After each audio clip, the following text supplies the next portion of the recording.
Un jour, Édouard Michelin a appris qu'était arrivé dans la cour de l'usine un bicycliste avec des coussins d'air et il était crevé.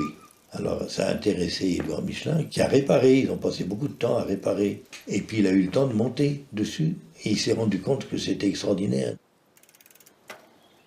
Les deux frères s'intéressent à la découverte du pneumatique, comme d'autres industriels à l'époque.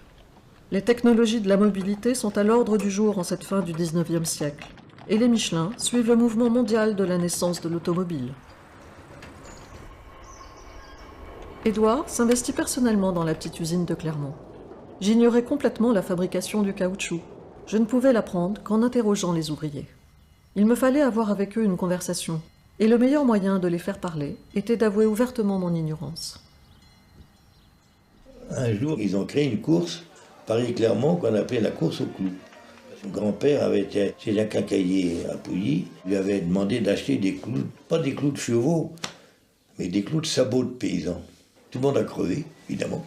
Mais les Michelin ont réparé à toute allure et ont continué, alors que Dunlop et les autres, ils sont arrivés bien après à Clermont, fous furieux, à tel point que Dunlop a fait un procès à André Michelin, mais André Michelin a gagné le procès comme c'était lui qui avait organisé la course, il avait mis les règles qu'il voulait mettre dessus.